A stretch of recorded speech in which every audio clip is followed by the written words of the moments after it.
And the scary part, there was two things that scared me. Was the fact that there was known FBI informants working in his organization. Like that hurt me a little bit. It be your own people. And you know a lot of the stuff about this documentary are things that you heard in passing a long time ago. You never really did your research on. Right. And a lot of the stuff, that's what he talked about. So I heard about that. And same thing with Malcolm X, right? Yeah. And another thing that scared me was the fact that this is 1960, 64, 65, 66. Yeah. They don't have Bluetooth technology. No. They had to physically tap his stuff. Wiretapping. Physically, yeah. That was someone's job. Hello, Pod. It is day 19 of Black History Month, and we're continuing our series giving our flowers to Black directors.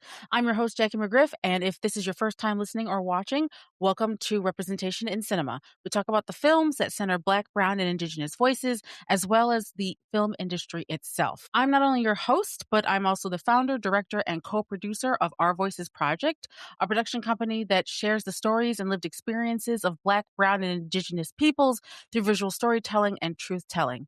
We are community-engaged filmmakers who firmly believe that you can't center films on these communities without being in community and in solidarity with them. If you're watching this on YouTube, make sure y'all go ahead and hit that subscribe button and little bell to get notified about new episodes once they drop. If you're listening on your preferred podcast platform, hit that follow button, rate us 5 stars, and leave a comment to share your thoughts about any of the things that we bring up in this episode and in others.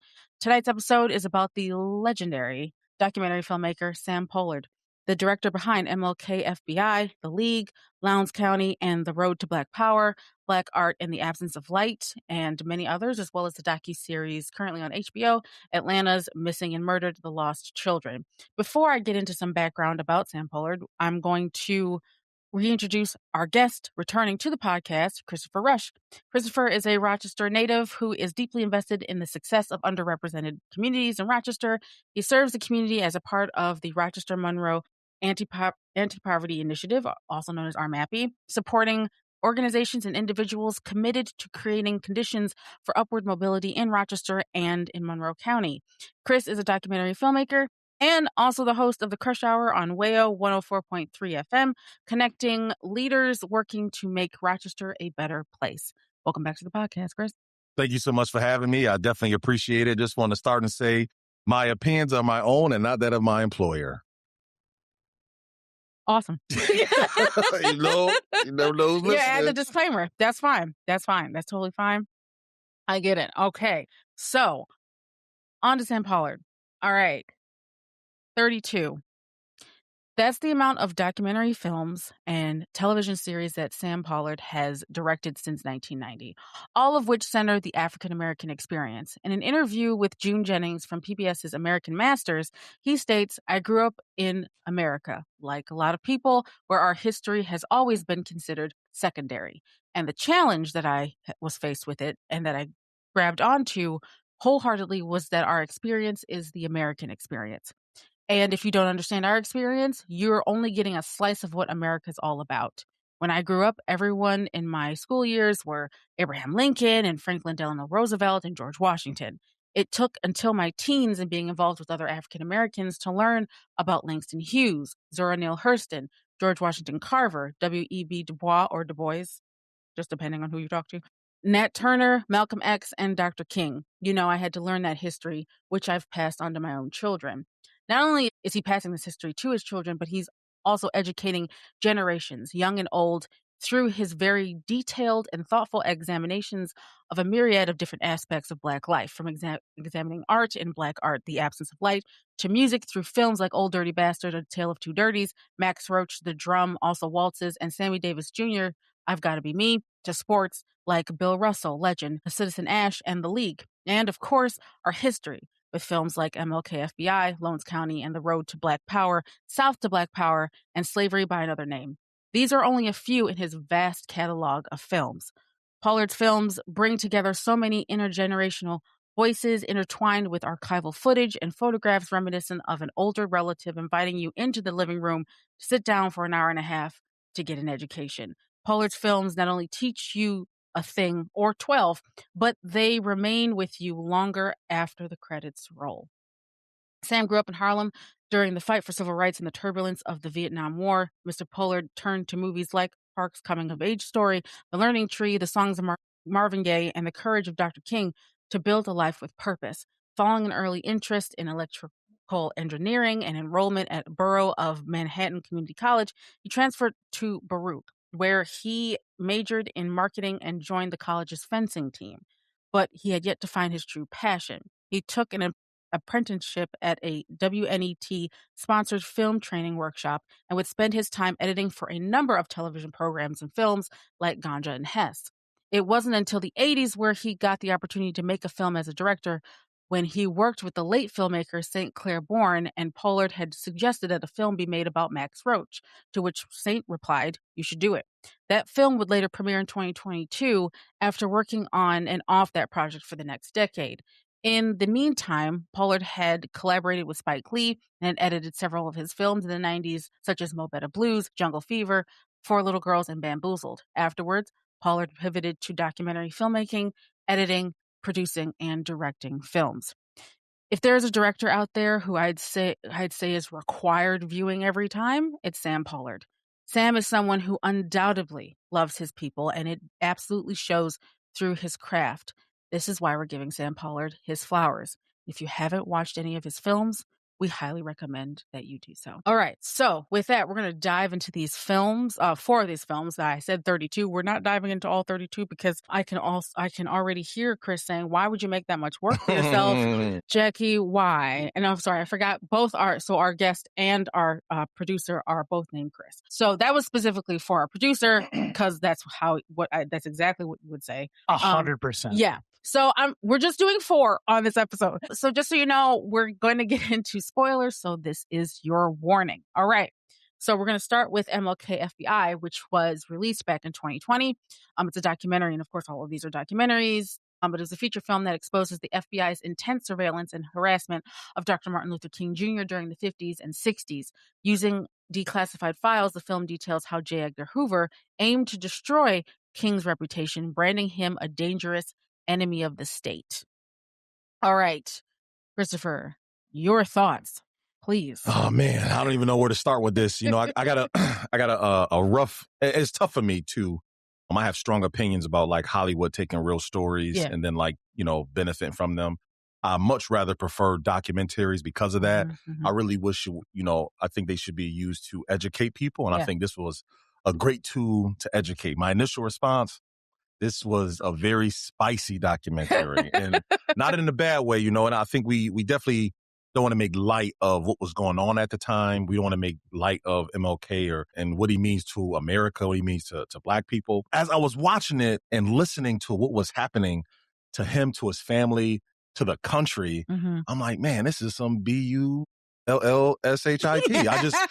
I mean, you can swear on the podcast. No. My grandma might listen to this. Okay, I got you. So I think the, you know, overall, like watching it, I'm glad I did. I remember when it came out and, you know, I seen it come across. I'm like, you know what, I try, like I said, because, you know, I kind of stay away from those movies that they profit off of. Like, these are real pain. Like, I still haven't seen 13 Years a Slave or 12 Years a Slave. 12 Years a Slave, I still haven't seen the Django. There's also a book. There's also a book if you want to read. You get what I'm saying? But I typically stay away from those movies because, like, that stuff happened. That stuff really happened. And it's not to make you guys making light. To me, they make light of it. But it is a tool of education. So my initial, so I'm like, this is kind of spicy.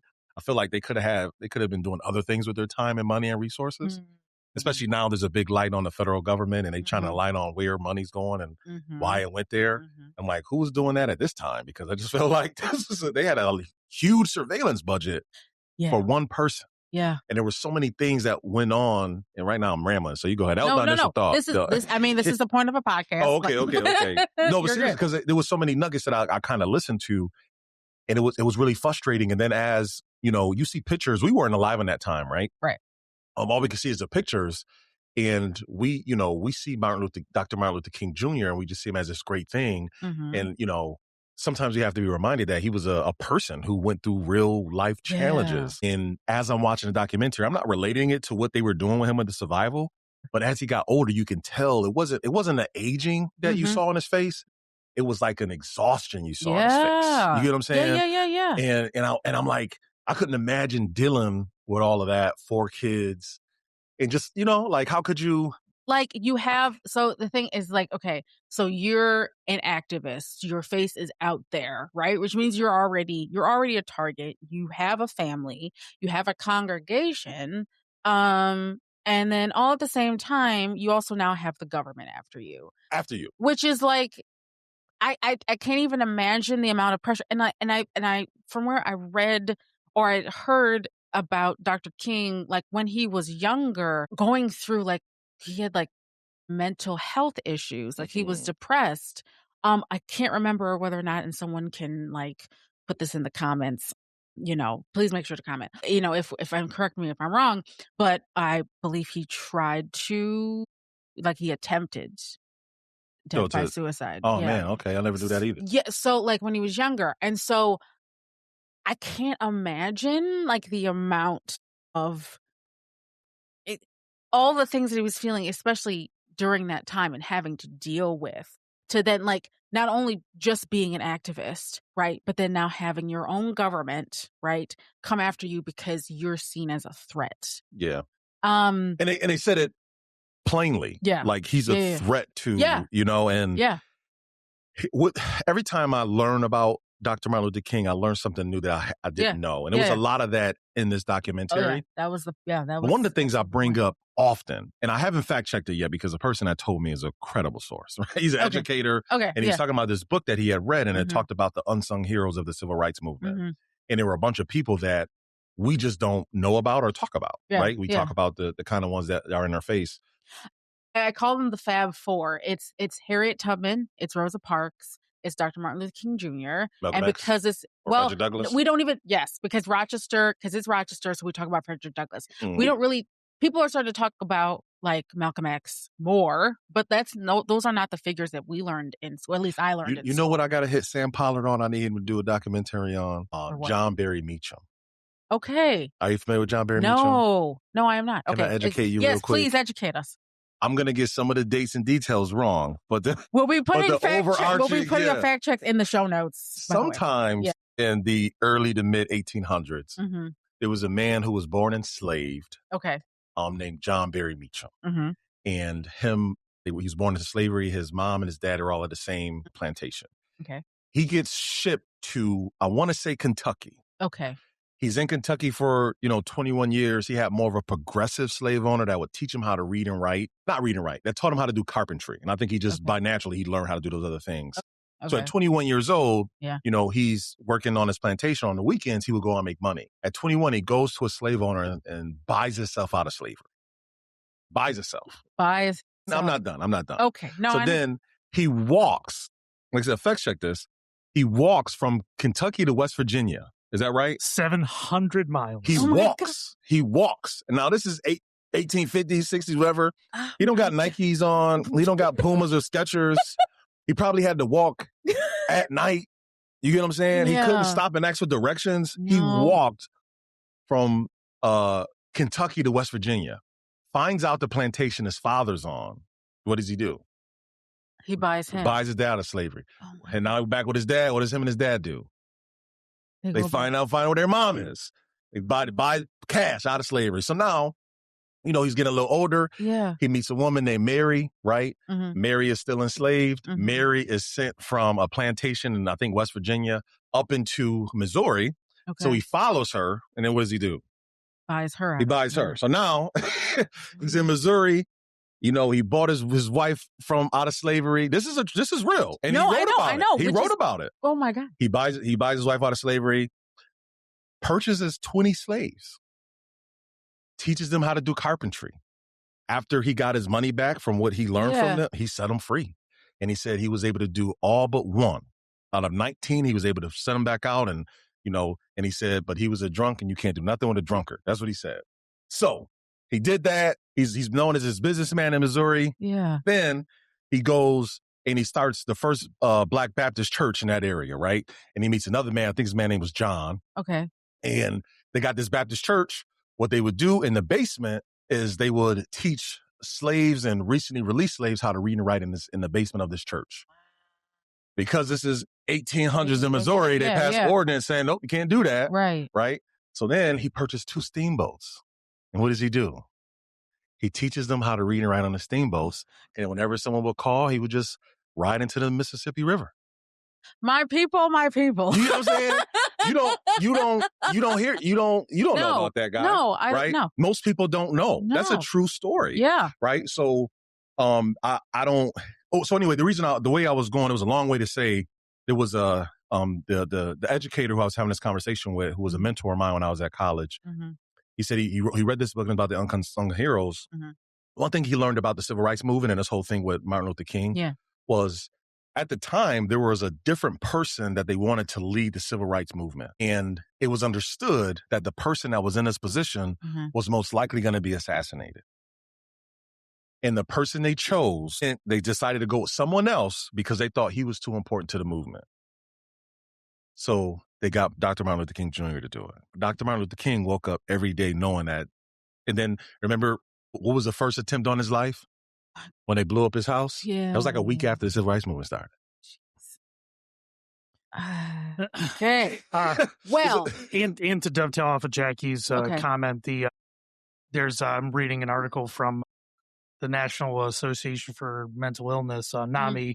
There's an article about that he did suffer from severe depression, suicidal ideation. You know, they were certain, and yes, had attempts when he was younger, but somebody who was, struggled with that, and obviously that exacerbated those things. Yeah.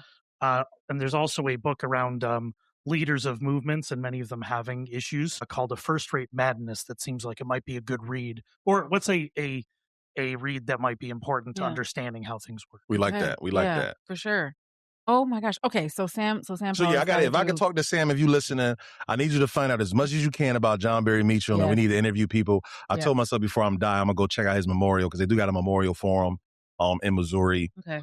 But yeah, so that's why, I have a lot more respect. And then now watching this documentary and seeing what he was going through, and like, could you imagine just learning that the FBI, the United States government, is tracking and following your every single move.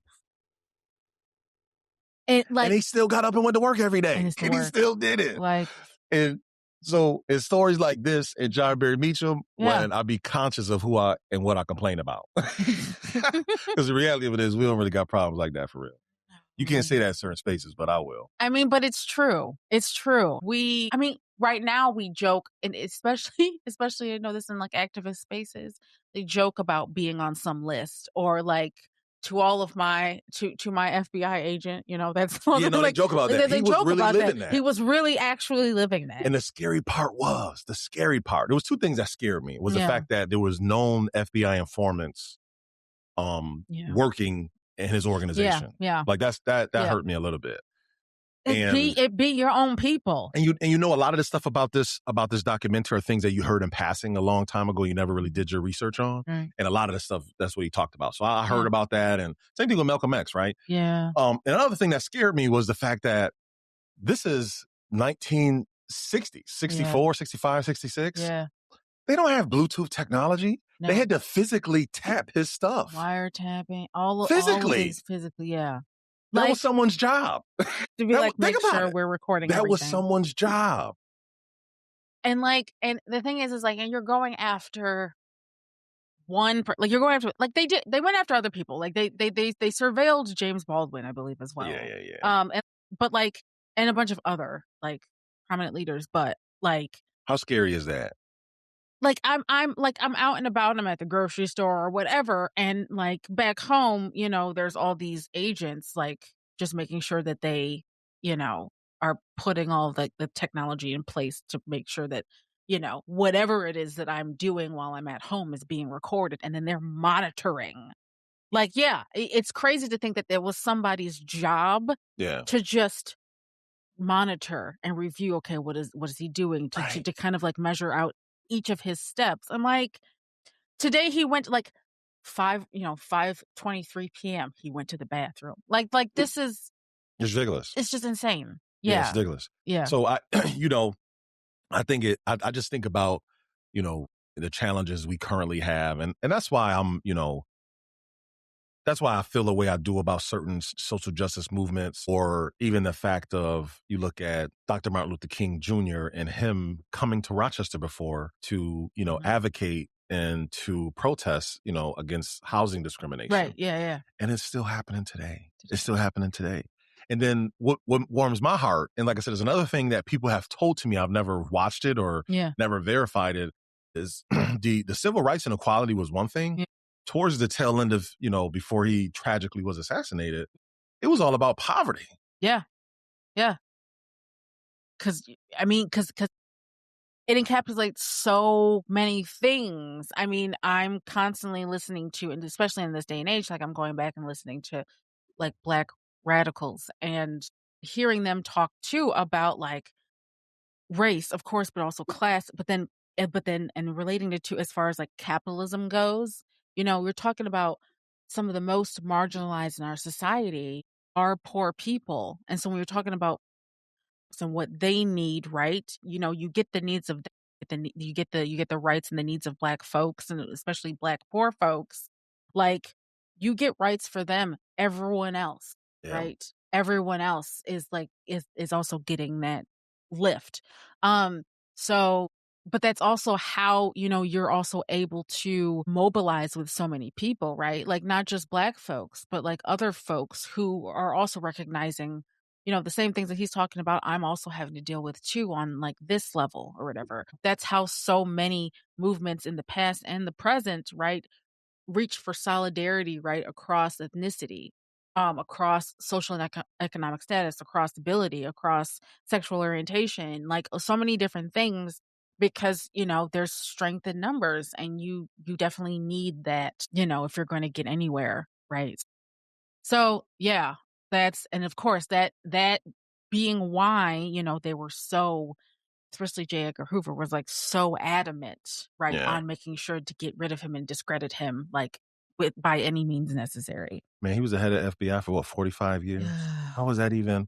So I just, it's a lot of things that just scream white supremacy to me that just bother me a lot. Yes. And just, even when they talked about how he recruited or what type he looked for, and it just, it is hard, right? And then, unfortunately, like, my grandma's still alive. Right. You know what I'm saying? A lot of our, like, they were, so it is hard to just, brush past a lot of this stuff. Yeah. Especially now in the climate we live in now. Yeah. Politically, I mean, this was released back in 2020. You get what I'm saying? With the BLM uprisings. It got worse. So then, but what I do appreciate about Sam, I just think his, and you see it through all of the documentaries. Yeah. One of the things that I really enjoyed, at least as far as, cinematography goes, is I love his use of black and white to kind of put you back to where, before color was a big thing on TVs. But I don't know if you noticed this, but one of the things I noticed is, like, typically when you watch a documentary, it's an interview, they'll start with the person that's interviewing, and then they'll cut to the B-roll and then end with them or something like that. Yeah. He just went through with pictures and B-roll, and at the time you wouldn't even, you don't know the title or who's talking. You just know it's switching to someone else. But he focused in your time and energy and effort on the visuals that he's giving you. And I thought that was, because I noticed that I'll be just watching, and I'm like, we haven't cut to an interview in a long time. We're hearing people talk, and we're also like watching, we're watching archival footage. We're seeing the pictures. We're seeing so many the newspaper videos clippings. And things I've never. Right. We're also like watching. Like, I love the use of like the typewriter, right? And it's like, and it's showing, the different like files and what people are like, I guess, like what the FBI is like reviewing. And so it's like, it's placing you without putting like a face to, like putting you in front of like someone like who's talking, right, like on camera. It's placing you in the center of this government entity, right, that is surveilling someone that we've come to know as someone who has been a leader in the civil rights movement. It's also, and Sam said this in an interview where he's like talking to his producer, like, folks that worked with him in the film. It was very important, right, to not only, show Dr. King and like from like a different perspective, but then also you're coming from the perspective of someone who saw MLK as a villain, as a threat. And so to place you on that side of things really just kind of like jolts you, because like for our entire lives, we've been told and still believe that Dr. King was very important to the movement, like so many other people, you know, this figure in history who was hated in his time. People like to talk about him now as someone who was loved, but that was not the case. The man was assassinated. Like, he was not loved in his time. So, yeah, I think Sam does a really good job of doing that and placing you in that kind of perspective. I think so too. I think, and I like the way it ended, where it kind of, you know, we kind of talked about it off air, but it was like, you know, understanding that these articles are coming from someone who, like, they really hated and wanted to diminish him. And, you know, one of the things that frustrated me the most of this, a lot of things frustrated me, so I'm not going to say the most because it was just okay. Let's have it, Chris. Let us know. Man, so when they said he wanted to take a break and he went to Bimini, and I had to Google Bimini. I didn't even know what it was. It's somewhere in the Bahamas. And then the helicopters came to the island where he was. The FBI following him on vacation. Like, that's insane to me. The amount of money that went, and like I said, my brain keeps going there because especially when you talk to Republicans or conservatives or people who are super duper patriotic and super duper, they talk about how we spend money. Yeah. That's where it comes down to. Yeah. And they don't want money to go to social support programs. No. They don't want money to go to poor people of color. They just don't want it. No. And it's like, that's the first thing I noticed. And not even their own people. Not even their own people. Yeah. Not going to, like, conservatives. No, it's going into surveilling this one dude. And but that just shows the magnitude of, they knew the impact he was making and could make and was making. And white supremacy is one hell of a drug. I don't know. I don't want none of it, but they it's just really unfortunate, man. And the more and more we think about it, I try to be a lot more positive about how I see United States of America, because we live here, right? It is what it is. But the more and more, and it's things like this that just like, man, and these are the people that are running. They were running the country. And still, right? running the country, and they're still in these places. And they're still in these places. So it's hard to, you know, and we'll get to it when we talk to, you know, Lowndes County, but you know what they did to mobilize to get, you know, to get people to vote. But I think that's the level it kind of takes now, that we're going to need to see some change. As we really got to, like, I don't know, it just got to be different, and you know, more people got to be involved for sure. So, if you haven't already watched MLK FBI, I highly suggest you go watch that. It is, you know, for our viewers, of course, and listeners, you can rent it at most streaming services, I believe. I couldn't find it anywhere for free, unless, of course, you are near a library that either lets you do that through Canopy, or just visiting your local library to see if MLK FBI is available. Cause you know, as of course, like, I'm always trying to, you know, help y'all with watching, you know, the films that we suggest on our podcast. So if it's not available on a streaming service, and of course, though, regardless of whether or not it's available, visit your local libraries, because they need your support. Okay, moving on to The League, which is actually available on, I watched it through, or watching it again through Hoopla. I originally saw it at the Little Theater. So shout out to the Little Theater, specifically the Rochester Association of Black Journalists. Yes, they did a screening, so shout out to y'all. They did a screening a couple years ago, I believe, but it was about The League, and I had to get there because baseball is one of my favorites. I will go into more of that, but as of right now, so for those of you who are not familiar with The League, so this was a documentary released back in 2023 that explores the rise and fall of the Negro League, the Negro Leagues in baseball, highlighting it as a vital social and economic pillar of Black communities. The film features archival footage and interviews to showcase legends like Satchel Paige and Josh Gibson, while examining the unintended consequences of integration. Okay, so getting back to my love of baseball. So I was really, really excited about this. Jackie Robinson is one of my childhood heroes. I think it started because I was like, number one, I was actually started with T-ball. And was just a big, I think I've always been like a fan of baseball, but then also I think it was like 6 years old and he had my name. You I know, I was didn't like, even think about that. yeah, I was like, When you so, said childhood hero, I'm like, he was done playing a long time before no, when he yeah, was a child. but like, But now it makes sense. yeah, like I heard about baseball players, and of course, you're trying to, and I'm in a black household, so they're going to tell you about like, the black historical figures. And one of them I learned about was, of course, Jackie Robinson. And then I just remember going, baseball player who has my name. Oh my God. So I became like obsessed, like learning about him and everything. And of course, I went to go watch 42. Back when the late Chadwick Boseman, like played him. And then I watched the documentary by oh gosh, can't remember. It was on PBS. Please help me out. Why am I blanking on this man's name? He makes like everything. Ken Burns. Burns. Why? I'm sorry. Every time he's going to mention. Yeah. Oh, he just passed away.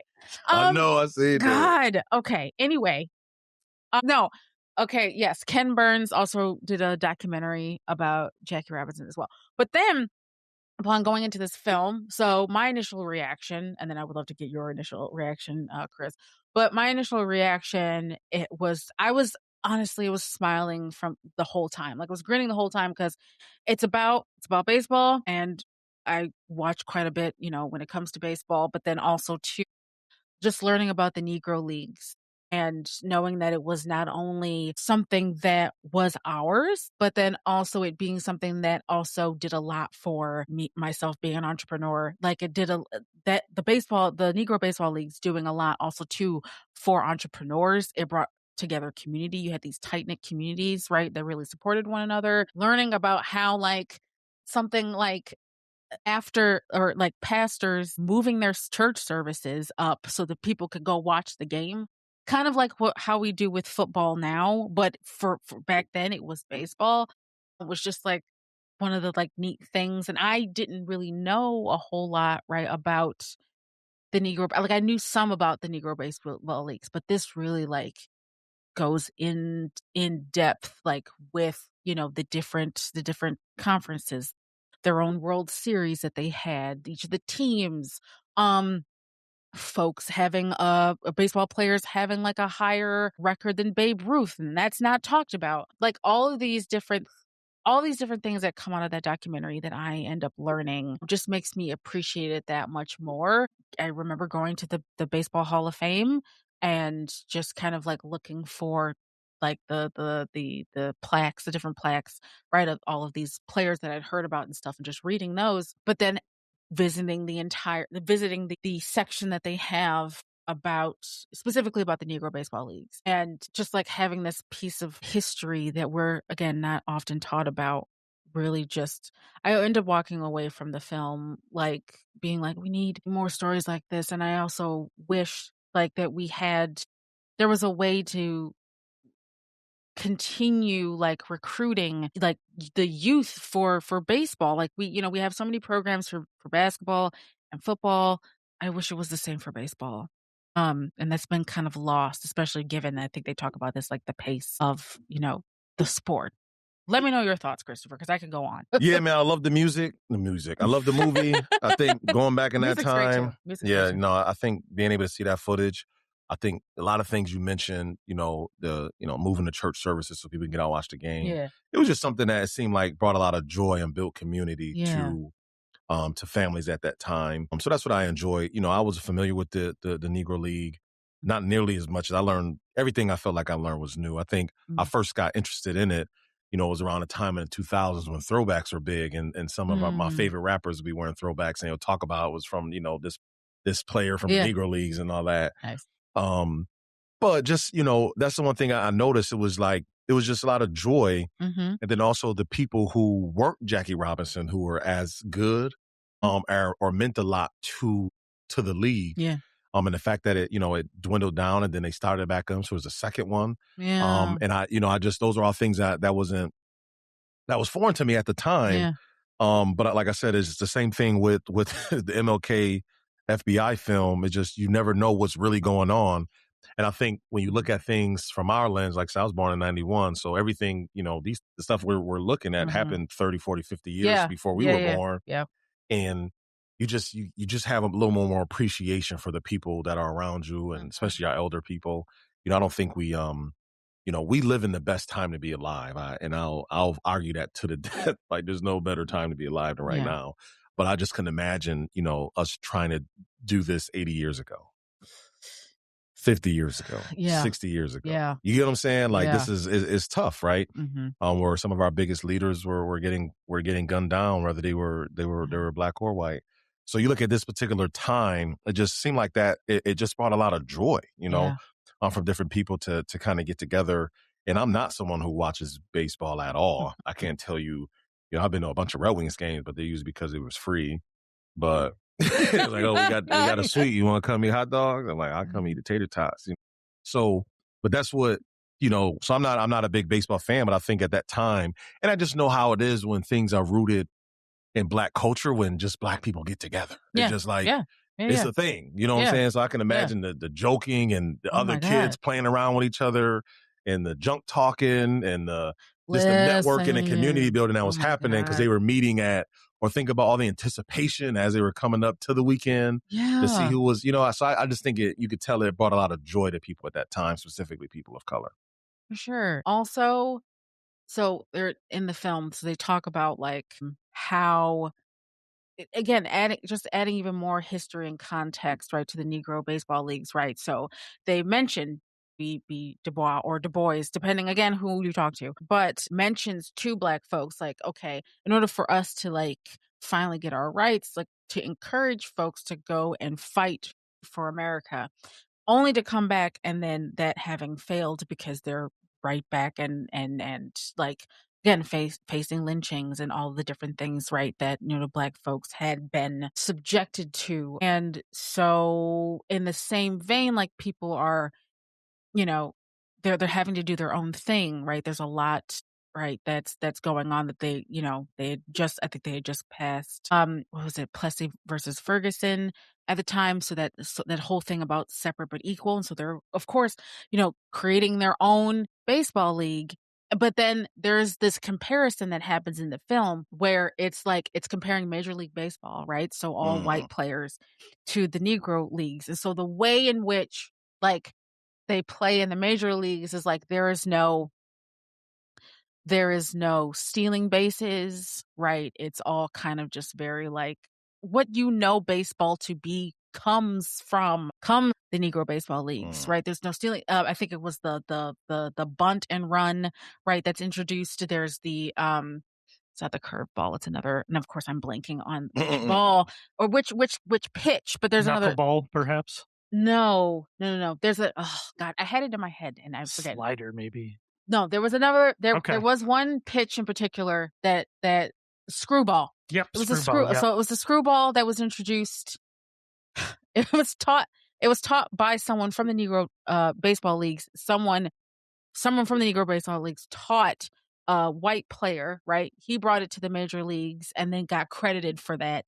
But it was actually a Black player who is credited with the screwball. Rube Foster. Yes, Rube Foster, exactly.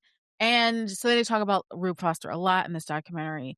But like, again, it was like how we added our own style, our own like flair, right, to playing the game. It was a lot more lively. And I'm like, what do Black folks not do that is more lively and flavorful and just like with spice? Like we always add our own like flair. It's just different. Like it's like we just have our own thing. No, and again, I just like I'm listening to that and just being like what can't we do? Like I don't remember the comedian's name, but he was talking about how his dad is.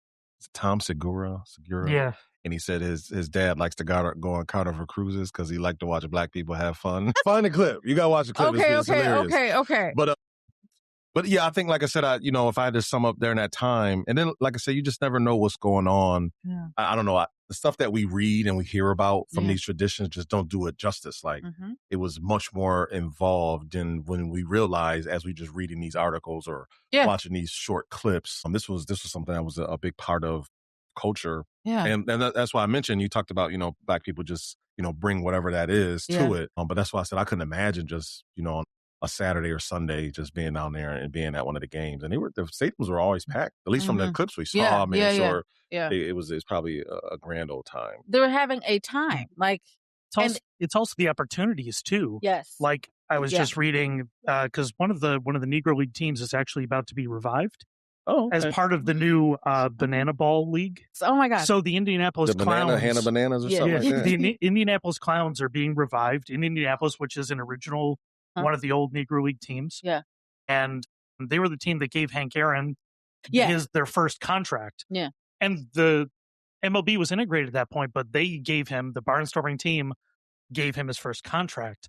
And they were kind of an not offshoot of the Globetrotters, but they played with, they had some comedy, they had some ultra talent. Entertainment. Yeah. And they're coming in now into the Banana Ball League, but now they have Ryan Howard from the Phillies is the manager. Okay. Jackie Bradley Jr. is jumping in to be a player on the team, but they're really embracing the legacy of that and reviving it as part of growing the popularity of baseball and appealing to the kids. But to bring that in as part of the modern way of bringing kids into baseball again, that's the thing that gets you in your feels, especially somebody where I read the books when I was a kid about Hank Aaron. Those, it was Hank Aaron and Roberto Clemente. Yes. And, those are the books I read as a kid. And those are the things that inspired me as a baseball fan when I was a kid, were those stories.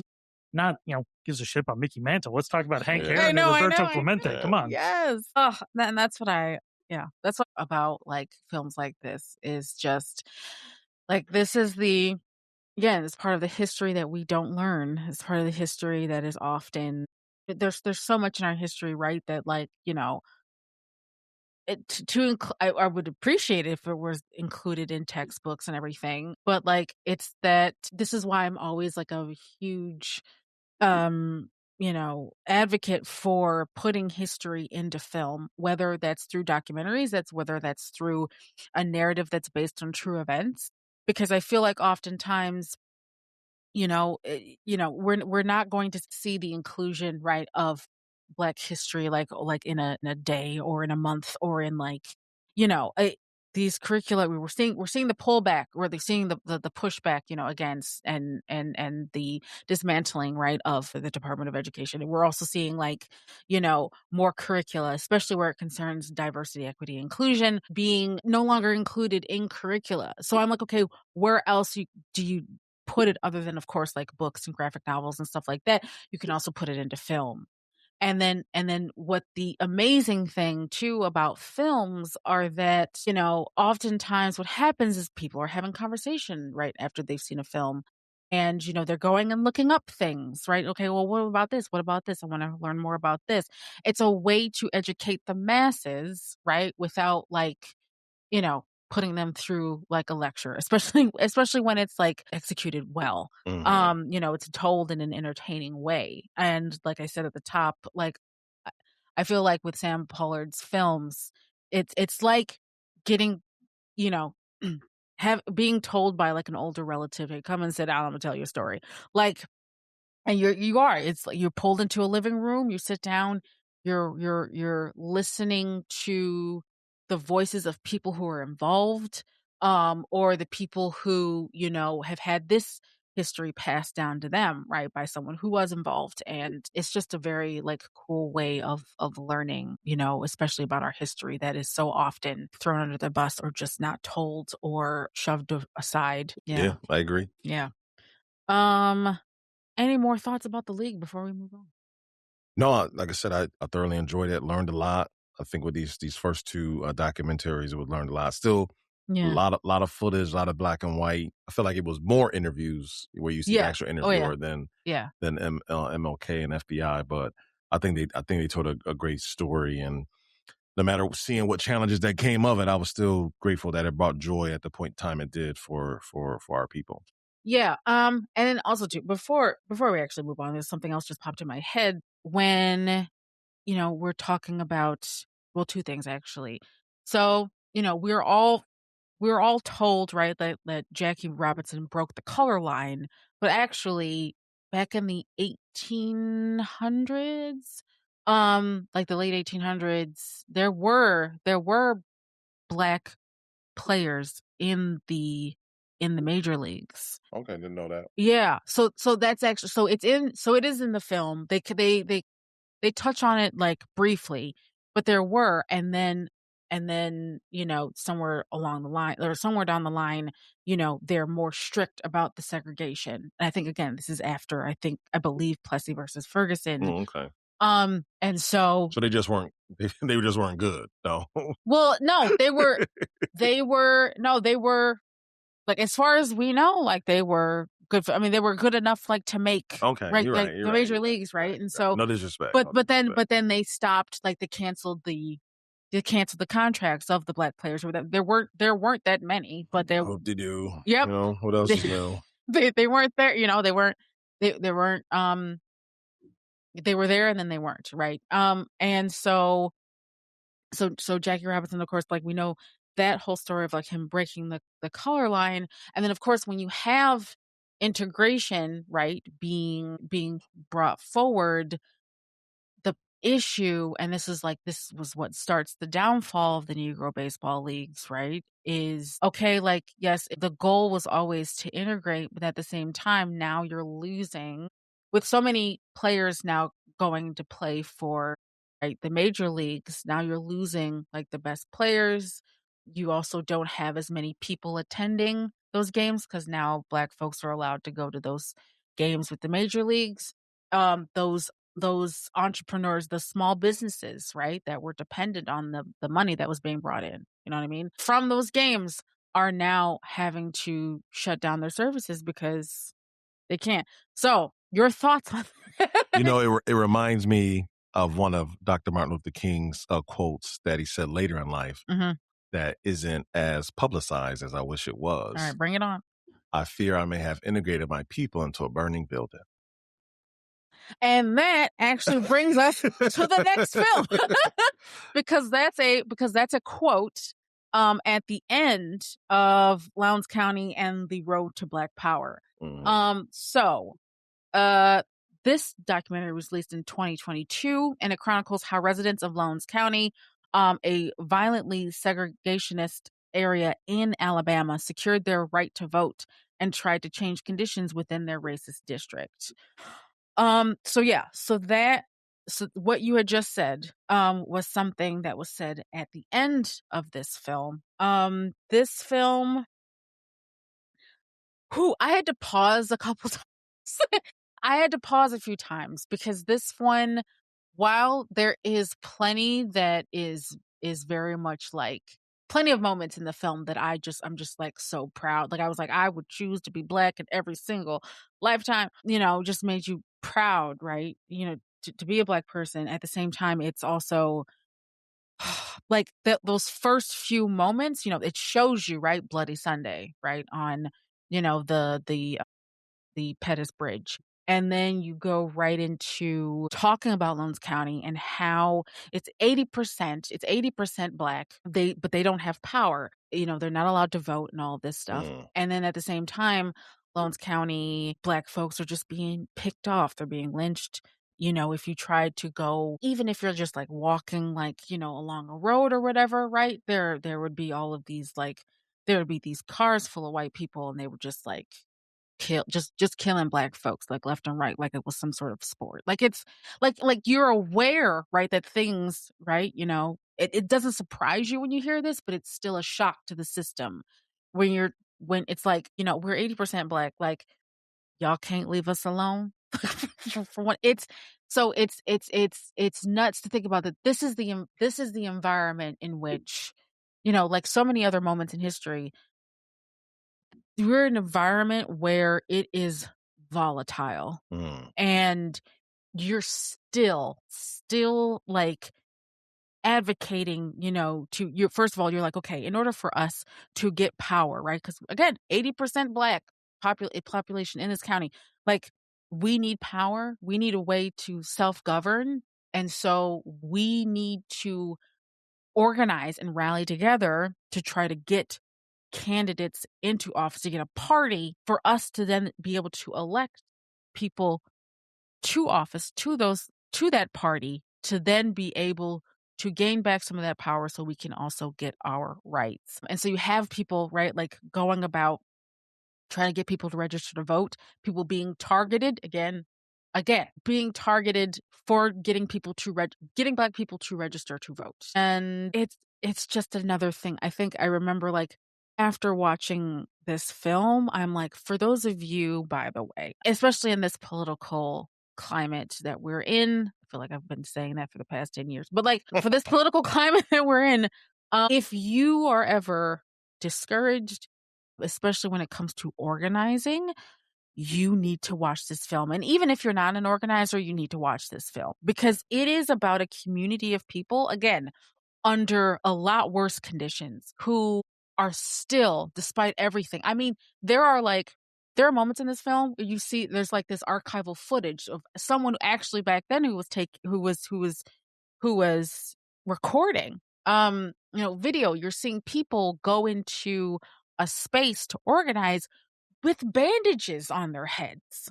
Like, I'll bring it back to John Barry Meacham, okay? Here we go. What would it take you to walk from Kentucky to West Virginia right now? But I'm going to give you a sack for sneakers. And that's, you brought it. Like, we got to continue to watch these films. Yes. And I know not everything was rainbows and Skittles, and not everyone who lived at that time, fought like that. Yeah. But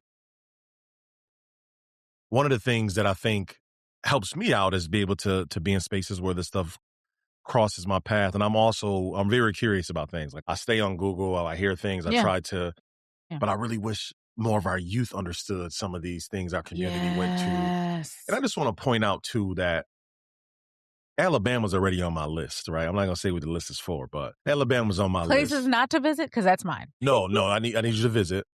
Because I need you to go to the National Memorial of what is it? Peace and Justice. Okay. That's the soft way of saying lynching museum. I see. Okay. There's no they soft. Have a museum. Okay. They have a museum. Okay. And it'll change your life. But it's sure. I have pictures I'll show you when this is over. But they have things hanging from like bronze, metal statues hanging in the shape of coffins. Okay, yeah, I've seen that. Yeah.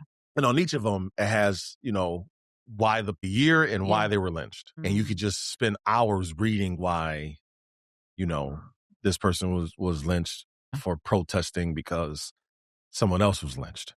This woman was lynched because her husband was lynched the day before and she filed a police report.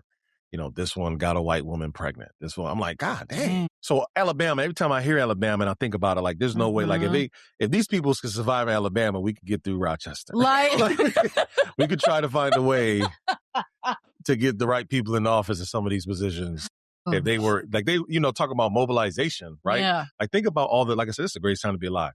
Think about everything you would need to do to try to, if you wanted to do a marketing campaign right now to try to get 1,000 people registered to vote. Yeah. And between social media, between now you can register to vote online, right? Yeah. It'd be fairly easy. Let's go back to 1960. And you got to try to get 1,000 people to vote, right? And I love the tenacity and what they said, like, they would go to door and then make sure they registered in front of them. Yes. And then if they didn't or have time, they would come back the next day. Yes. And say, be like, hey, did you register to vote? Right. So I think, and this is near and dear to me, I care. That's not, I don't say I don't care, but it's more near and dear to me because that's one of the things that, in my full-time job, we're trying to advocate for is voter participation. Mm-hmm. So registering is one point, but then actually showing up to vote is another one. And there's a huge gap.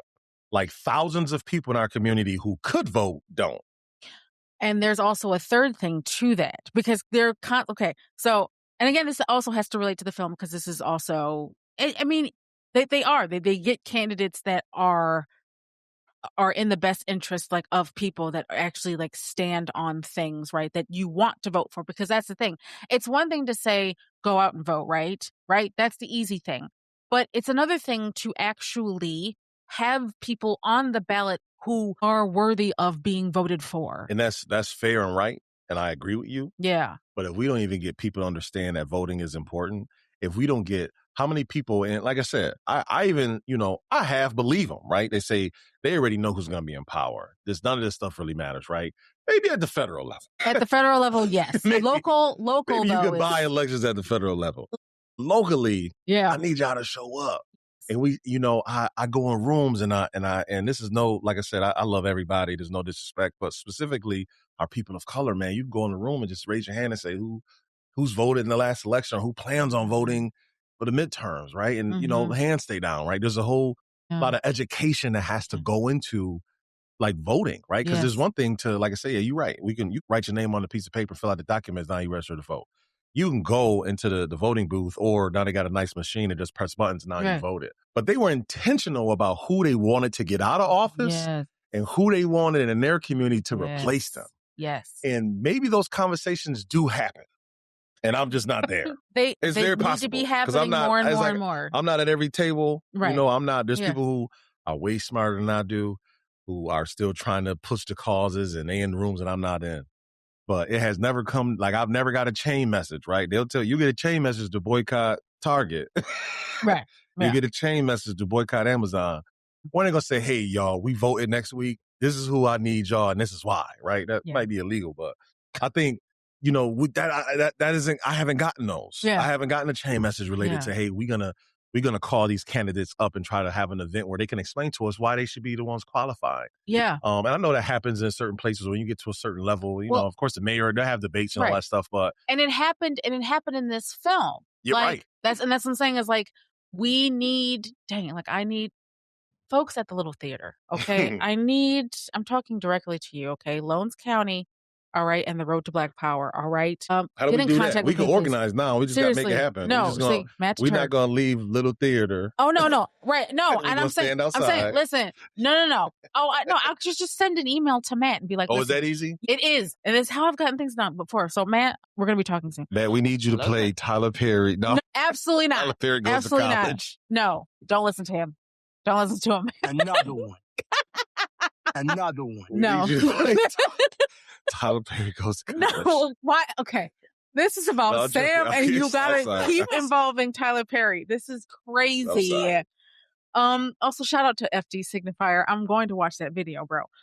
Okay. So, anywho, getting back to Lowndes County, this is why it's so important, right, to watch this film, is because it talks so much about grassroots organizing. This is also, there's this local group, of course, but then SNCC, right? The Student Nonviolent, gosh, I forget what the whole thing, but SNCC, it's a group of students, right? Who started with like sit-in protests.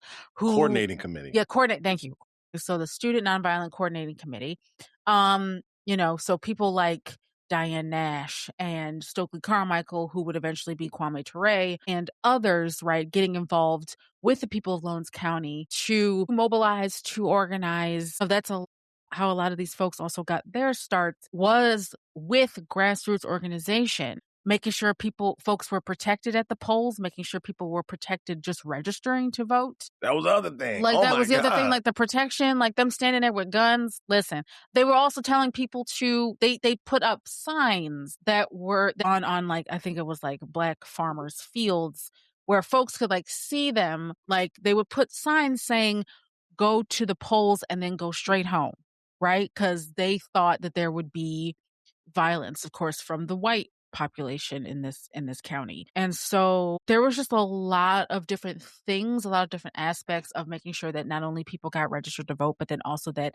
there were candidates, right, who could replace these people like in power in order to get power for themselves, as well as protecting each part of that process and making sure that people could vote. And then of course, as we've seen throughout so many history, again, history, I don't believe repeats itself. I believe it parallels. I believe it mirrors. And so in this film, right, you're also seeing, right, there's a lot of black folks, right, who end up, they said something like 800 people came out to vote. And of course, as we've seen time and time again, what happens is that, white folks get a hold of the ballots. They're throwing it into the lake. They're like doing whatever they can that, to make sure that these people don't get in power.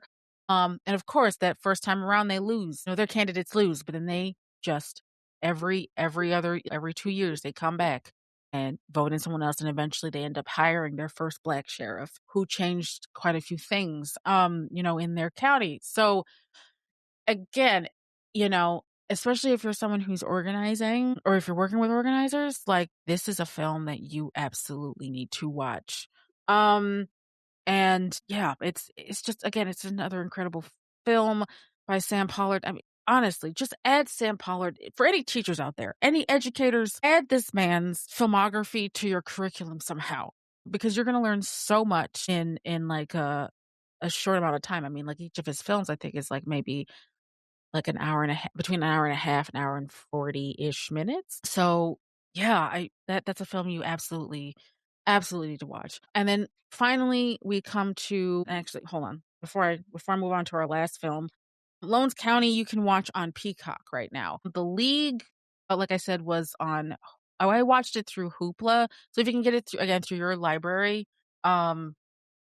absolutely go ahead and do that. And of course you can get lots of films at your local library, again, because they need your support right now. Okay, and last but not least, right now on HBO is Black Art in the Absence of Light. So quick summary about that film. It was released back in 2021, explores the immense contributions of Black visual artists to American art, inspired by the late David Driscoll's seminal 1976 exhibition, 2 Centuries of Black American Art. The film highlights how Black artists have historically worked outside mainstream recognition, forging their own paths to success and challenging exclusionary canons. And my God, on today, if this is not the most relevant. So, I mean, all of these films are relevant. They're going to be relevant for some time, but being a Black artist, and again, for anyone who, especially for Black artists, definitely go check this out. Check this film out, because it speaks to so much of what we as Black artists face with, of course, our art, our work not being taken seriously, not us getting the credit that we're more than due. And then also too, having the same access, to spaces, to shows, exhibitions, or the chance to show our art at exhibitions. So essentially the 2 Centuries of Black American Art, David Driscoll, the curator for that show, I'm going to believe was at the MoMA. Someone correct me if I'm wrong, but it showcased so many Black artists that really paved the way, to artists. And when we're talking about art, we're talking about photography, we're talking about sculpture, we're talking about ceramics, we're talking about prints, paintings, drawings, like you name it, and it's paved the way for so many people to be able to showcase their work. And not only just like to showcase their work, but then also related to how artists use their work to talk about the things of that time. Nina Simone said, it's the artist's duty to reflect the times. And so many of these artists, while they're showcasing their work, are also talking about and highlighting very important social and political issues of the day. And I think that's what's so unique about Black art, and like what that is it like, it doesn't always need to be political, but then there's always something that comes through that is very engaging. There's also, again, the opportunity to talk about things that are affecting Black folks, disproportionately affecting Black folks. But then it really does come down to access and having the opportunities to showcase your work and for it to be seen by a number of people. And so it's really kind of like that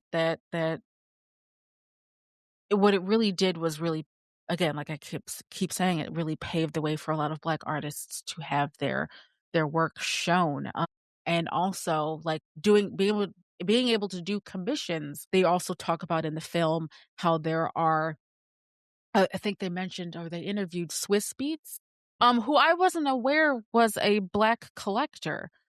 Well, I mean, I know he's Black, but I didn't know he was a collector, Makes sense. of a lot of work. And so there's a lot of work that he has in him and Alicia Keys, his wife, like have in his home, and he's constantly looking for more. There's all these opportunities because artists are able to showcase their work, right? To be able to not only have their work like put into all these different places, especially with exhibitions and opportunities to get their work shown in more places and seen by more people, but then also people who want to collect it, who want to commission them for other things.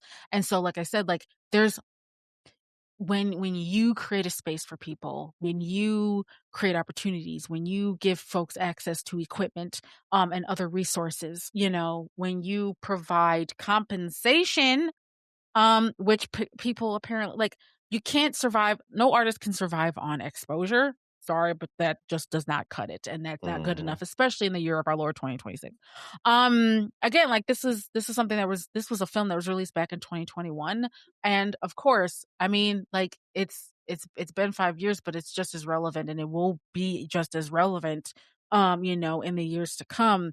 But it's really important that you provide Black artists with all of these tools to be able to continue their work, to continue to speak truth to power through their work, to be able to express themselves however they want to express themselves. And I think the film does a very good job of that. There's quite a few interviews, but I think there's just as much, if not more, and B-roll of like all of this work and showcasing artwork across multiple genres. And yeah, it's a well-made film, as of course Sam Pollard does. And I would highly recommend that to anyone, especially anyone who appreciates documentary films as much as we do, but at the same time, especially for Black artists or artists in general, curators, educators. Like, yeah, this is really something that you should watch and also continue to grow and advocate for, like, in your city. So that's Black Art in the Absence of Light, and I believe you can watch that right now at the time of this recording on HBO. So with that said, I think you already answered this, Chris. But like, what would you want to see Pollard direct in the future? And I think you had mentioned again, John Barry Meacham. There we go. I would love to hear more. Okay, so if you haven't heard the story of Robert Smalls, go look that up. Because is that the one that shipped itself? Yes. Yeah, No, actually, no, not shipped himself. Well, he commandeered a Confederate ship. There is somebody else who actually like shipped themselves. It wasn't Robert Smalls. I think it was somebody else. Again, though, Robert Smalls right now that is being made into a narrative film right now because I'm following it. It's the Defiant Project right now. It's a graphic novel. They're turning it into a film, but the documentary, I think Sam Pollard would be great for that. I also want to see more inventors, educators, Black radicals, more resistance. I would love to see that kind of work. And as far as, if Sam Pollard were a regular listener on the podcast, Chris, what would you want to say to him directly? Keep doing it, keep making the work. I think these stories have to be told. I think some of these things were just in a way that I guess I don't know. I didn't know what to expect. This is my first time listening or watching documentaries from this lens and thinking about it from where the director was thinking when they usually you just sit down and you try to be entertained. But if I was a regular listener, I would just continue to, or if he was a regular listener, I would encourage him to continue to find those like spins and I want to say hidden stories, but lesser known stories around people related to this culture. Cause he's clearly committed to educating people in a creative way. Yeah. And I think you do a great job at that. And we need it. Yes, and our young people need it. It took the words right out of my mouth. Yes, we absolutely need more of those films and also teaching more of us how to capture that because you do it so very well. And with that, before we close, Christopher, where can folks find you? Also, maybe possibly mention, the support needed on the documentary that you're currently working on.